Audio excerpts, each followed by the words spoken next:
有民眾使用台灣 Pay 刷互這詐騙集團拐去，叫因轉翕這附近的QR code，本體是開幾百塊買物件，說是了上萬塊，目前有1300多人受害。針對這款的詐騙呢，銀行局已經要求金融機構在7月底之前，要先設定機制，阻止手機啊甲付款碼掠奪落來。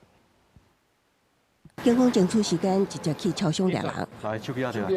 掠到這一位還袂還，另外一間超商佫去掠。全台警力總動員，4日查獲117名車手，攏是為網購詐欺被害人手內摕到行動支付付款碼，手佇調尾時候佇超商結銷，逃入點數。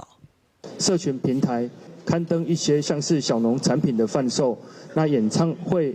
門票的販售或轉讓引導被害人去點擊這個假的物流的這個連結。那後續詐騙集團會假冒銀行客服，謊稱需要金流驗證，取得民眾的付款碼。敢若台灣配用戶就有1300多人受害，本來只是要開幾百塊的消費，電腦行引導截圖反翕，交付付款碼損失1萬起跳，投入的總金額超過1.3億。將來這會當去甲詐騙車手討賠，檢討會轉來充滿變數。